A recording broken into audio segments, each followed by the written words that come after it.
Did you know that tiny daily habits like dimming the light at night or waiting an hour before your morning coffee can dramatically change how your hormones function? I didn't either until I started diving into the research. If you are new here, I'm Miriam. I'm a scientist and a nurse, and now I help women realign their lives with their natural rhythms so they can feel more energized, more balanced, and happy again. In today's video, I'm going to share 10 easy steps and habits that you can start implementing now that can tremendously impact your hormone health and easily brings you back into balance. And if you're sitting there thinking, my energy is unpredictable, my mood feels off, my sleep is weird, my cravings are intense, and I don't feel like myself, I want you to hear this clearly. Your body is simply responding to signals, and you have the power to adjust the signal to balance your hormone again.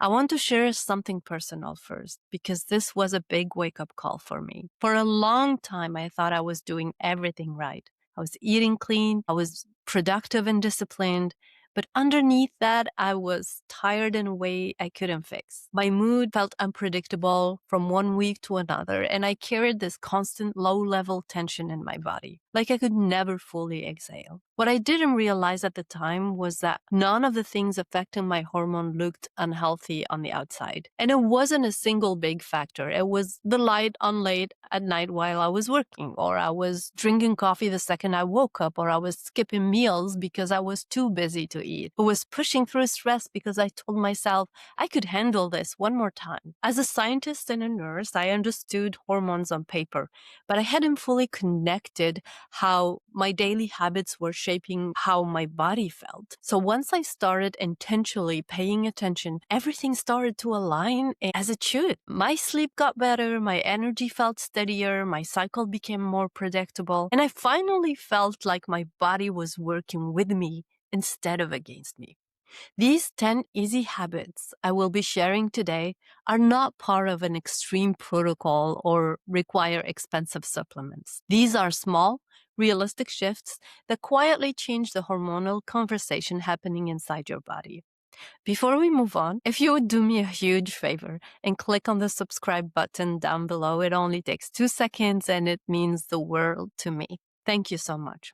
Hormones are your body chemical messenger. I like to think about them as these text messages sent to specific cells and organs, each one carrying instructions. How your cells respond to those messages shapes everything: your mood, your energy, your appetite, your sleep, your stress response, your inflammation, and your cycle. And they don't operate in isolation. They respond to the environment and what you do every single day. Your input: light exposure, sleep timing, blood sugar, stress level, movement, intensity, recovery, your whole environment. The goal here isn't to be perfect. The goal here is to allow a better signal to flow throughout your body. And here are 10 ways you can make that happen every day easily. Thank me later. Number 1, dimming lights at night. One of the most powerful signals you can send your body is darkness at night. Your brain uses light to decide whether it's daytime or nighttime. It's very straightforward. When your home is brightly lit late into the evening, your brain stays in day mode. That can delay melatonin, keeps cortisol elevated, and makes sleep lighter and more broken. If you struggle to fall asleep, wake in the middle of the night, or feel tired but wired, this could be part of the picture. A simple shift is dimming lights after sunset. Use lamps instead of overhead lights. My husband and I decided to switch to no blue light bulbs in the house, and it has been life-changing for us. Lower screen brightness, create a slower, cozier environment. You're signaling to your hormone that it's time to wind down and time to go to bed. Number 2, getting morning light exposure. Getting natural light into your eyes within the first hour of waking up helps set the circadian rhythm. It supports a healthy cortisol rise in the morning and stronger melatonin production at night. If you feel groggy in the morning, crash in the afternoon, or get a second wind late at night, your internal clock may be off. Just step outside for a few minutes and let your eyes see daylight. For those who might wake up before the sunlight to go to work, I recommend to start using a happy light. It's a light that mimics sunlight and you can find it easily on Amazon. Number 3, delaying coffee. This one is surprisingly impactful, and I'll be honest, it's also one of the hardest to stay consistent with. There's something deeply comforting about that early morning coffee, especially before the kids wake up and start yelling, "Mama." Your body naturally produces cortisol to help you feel alert. Drinking coffee immediately can blunt that process and make you more dependent on caffeine for energy. This can show up as jitters, anxiety, nausea, afternoon crashes. Try starting your day with water and light first and having caffeine 30 to 60 minutes later. For many women, this alone changes how the entire day may feel. Now, before we go further, I want you to pause for a second because this next part matters. If you've ever wondered why you feel amazing one week and terrible the next, why your craving feels intense and uncomfortable at times, why patience disappears out of nowhere, why you feel anxious or exhausted even when you're doing everything right, that's not you being dramatic. That's your hormone responding to signals. Your body is constantly asking one question: am I safe, or do I need to brace and go on fight or flight mode? And the answer comes from things like your blood sugar, your stress levels, your sleep, and how rushed your life feels. So as you listen to the rest of this, don't think I need to fix everything. Think, what signal can I improve and what should I work on first? Now, number 4, eating balanced meals. When you eat carbs on their own, like toast, cereal, or a muffin, blood sugar can spike quickly and then crash. Those crashes can feel like irritability, fatigue, anxiety, intense craving, and mood swings. A simple rule is to always pair carbs with protein, fiber, and fat. This allows your body to slow digestion and keep blood sugar steadier. You don't need a new diet. You just need better combinations. Number 5, eating earlier in the evening. Another helpful shift is eating earlier in the evening when possible. When I moved to the US, I realized that people here ate dinner really early compared to us overseas. And I think now, after years living here, I find it better and I find it supports my health and my sleep more. So late heavy meals can disrupt sleep quality and leave your body focused on digestion instead of repair. Poor sleep then affects hunger, hormone the next day, creating a cycle of craving and low energy that never stops. So aim to finish your last larger meal 2 or 3 hours before bed when you can. If that feels hard, start by cutting late night snacking.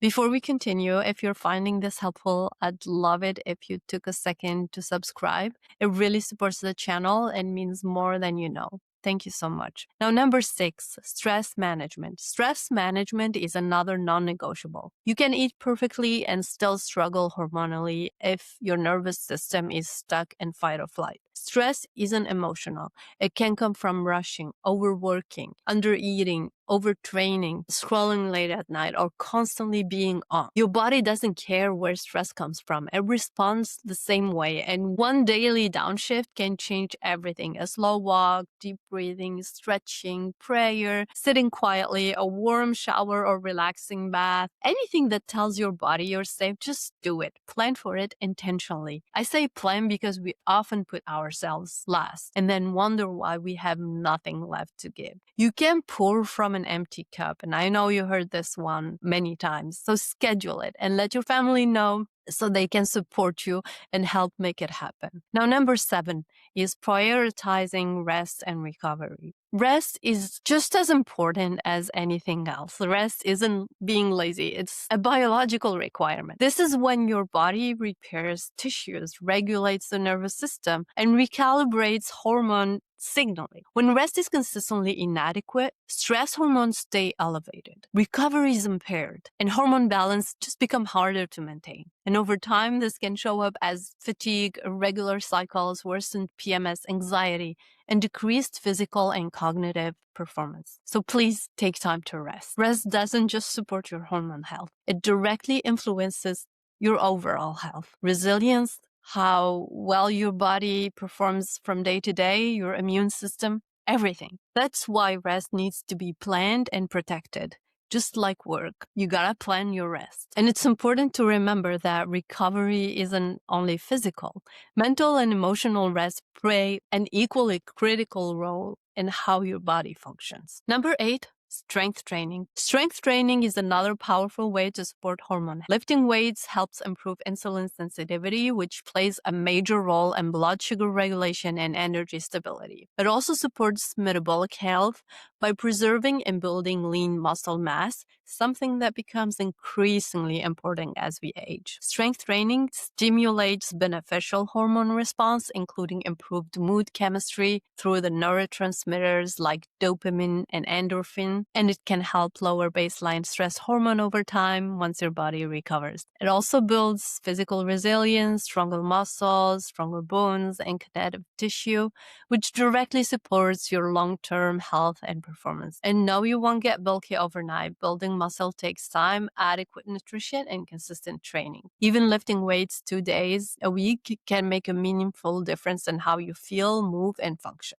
Number 9, walking daily. You all know this is my favorite. Walking is one of the most underrated tools for supporting hormone health. It helps lower stress hormone like cortisol by gently activating the parasympathetic nervous system, which signals safety to the body. Walking also supports digestion and improved blood sugar regulation by helping glucose move into your muscle more efficiently, especially when done after meals. Over time, this can reduce insulin spikes and energy crashes. Regular walking has also been shown to improve sleep quality by reinforcing circadian rhythm and promoting overall nervous system balance. A short walk after meals or morning walk to get natural sunlight may seem simple, but these small habits can have a powerful cumulative effect on hormone regulation, energy level, and overall well-being and health. And finally, number 10, protecting your environment and relationship. Your environment matters more than you think. Your relationships, conversations, and emotional surroundings all send signals to your nervous system. Chronic conflict, negativity, or emotional chaos keeps your body in a state of stress. Supportive, safe connection increases hormones like oxytocin and serotonin. That helps regulate your system. One boundary, one less draining interaction, one more supportive connection. That's also part of building health. I hope something in this video resonated with you. And if you take just one thing away, let it be this. Your hormones are shaped by your lifestyle and by your choices you make every single day. It's not the big dramatic changes that matter most. It's the small, seemingly simple habits that end up having the biggest impact on how you feel. So instead of trying to do everything at once, I encourage you to start small. Pick 1 or 2 things we talked about today and focus on being consistent with those. Notice which one stood out for you today or which one made you think, oh, I don't really do that. I probably should start. Start there. Once those habits feel natural, you can always layer more and more and keep stacking the good habits in your life. Take it slow. Give yourself time. Trying to change everything at once usually leads to overwhelm. That's when nothing sticks. Your hormones respond to consistency, and even small shifts done regularly can create powerful ripple effects over time. If this video was helpful, I'd love to hear from you in the comments. Let me know which habits stood out the most. And if you're interested in exploring more about this topic, subscribe to my newsletter. I'll have it linked below. If you enjoyed being here and liked my approach, watch this one next. And don't forget to subscribe. See you in the next video.